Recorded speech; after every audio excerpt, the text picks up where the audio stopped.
En el poblado de Rincón de Romos, en Aguascalientes, vivía una pequeña niña llamada Aurora. Esta pequeña niña era una niña inocente, que no tenía malicia alguna, pero que era observada con sorpresa y preocupación por sus padres, quienes estaban asombrados y escandalizados que la pequeña Aurora hacía noche tras noche. Estaban tan preocupados que tuvieron que llamar al sacerdote del pueblo, quien pensaba que los padres exageraban un poco, pero accedió a ir a su casa y visitar a la pequeña Aurora. Entonces, en una noche, el sacerdote cenó con ellos y observó detenidamente el comportamiento de la pequeña, la cual no era sino un verdadero ángel ante los ojos del clérigo. Después de la cena, la pequeña Aurora se despidió y se dirigió a su habitación como de costumbre. Los padres, preocupados, le pidieron al sacerdote que los acompañara a la habitación de Aurora. Entonces, los padres y el sacerdote estaban afuera de la habitación de Aurora, escuchando las oraciones de la pequeña, que decía más o menos así: Diosito, cuida a mi mami, a mi papi, a mi abuelo y a mis hermanos. Y por favor, cuida mucho de Lucifer, pues nadie pide por él. Yo lo hago en su lugar. Amén. Aquel sacerdote estaba horrorizado y desconcertado ante semejantes palabras que la pequeña Aurora acababa de pronunciar. Pero a pesar de todo, la conducta de la niña era intachable. Así que el clérigo solo ordenó a los padres de Aurora que la vigilaran de cerca. El tiempo transcurrió, pero lamentablemente las condiciones en las que la pequeña Aurora y su familia vivían eran bastante deplorables. Con frecuencia se enfermaban y pasaban hambrunas. Sin embargo, esto no era motivo para que la pequeña Aurora dejase de rezar por Lucifer noche tras noche. Pero un día de invierno, mientras los padres de la pequeña Aurora salieron en busca de alimento para ella y sus hermanos, fue en ese momento que la pequeña sufrió un lamentable accidente, en el que desafortunadamente perdió la vida.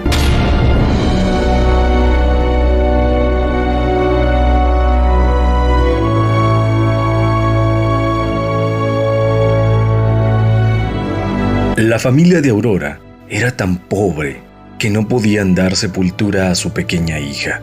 Sus padres lloraban ante la miseria que los invadía.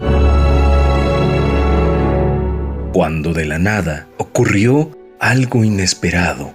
Arribó a la humilde vivienda el más majestuoso cortejo fúnebre que nunca se había visto en aquel lugar, o tal vez en otra parte del mundo. Rosas, coronas adornadas con hermosas flores y una carroza elegante, jalada por 6 hermosos caballos negros. Al frente de esta se encontraba un apuesto joven, de piel blanca como la nieve, que portaba un traje fino de gran gala color negro. Ante tanta belleza que cautivaba, lo que más impactaba de aquel apuesto joven eran sus ojos, que eran rojos como la sangre, como el carbón encendido, que lloraban amargamente por la pequeña Aurora. El sacerdote, antes contactado por los padres, inició la misa de cuerpo presente. En nombre del Padre, y del Hijo, y del Espíritu Santo, te rogamos, Señor. La iglesia estaba llena por todo el pueblo, y aquel elegante joven estaba sentado en primera fila, que lloraba sin mirar a nadie, solo a la pequeña cajita blanca, de finísimo alabastro, que contenía el angelical cuerpo de Aurora. Los padres de la niña no se animaban a agradecerle o a cuestionar a su distinguido benefactor, quien cabizbajo seguía ahí, en un solemne y silencioso llanto, que desgarraba el alma hasta del más valiente. Al finalizar la misa, el cortejo fúnebre partió hacia su última morada, en donde los padres, hermanos y familiares de la pequeña Aurora tan solo pudieron contemplar el sepulcro más majestuoso jamás visto. Al ingresar el pequeño féretro a su nido de descanso eterno, el apuesto joven estalló en un llanto que dobló a más de uno de los presentes. Los padres de Aurora no sabían qué hacer.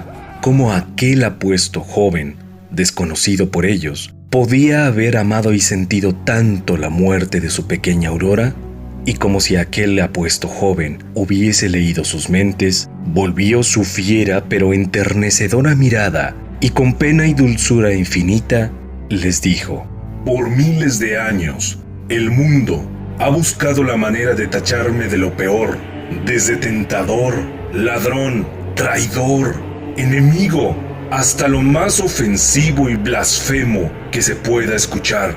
Pero ella, con su dulzura, su inocencia, su amor infinito, todas las noches, sin falta, y a pesar de que ustedes la castigaban por ello, nunca dejó de orar y de pedir por mí, ni una sola noche. En ese momento, los padres pensaron que se trataba tal vez de algún maestro de Aurora, y entonces le preguntaron su nombre.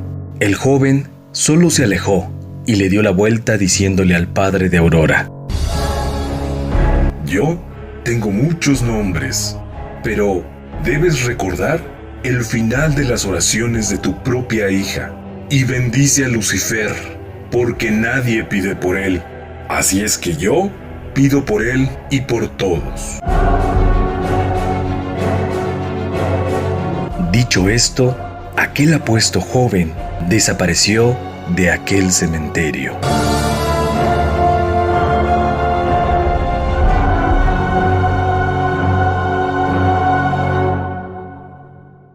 Cuentan los habitantes de aquel poblado que cada 24 de enero la tumba de Aurora es adornada de rosas rojas de exquisita belleza, pero también se dice que se puede apreciar el llanto desgarrador de un joven al pie de la cripta de Aurora. Y sea cierto o no, es lo más parecido a un final de cuento que cabría esperar.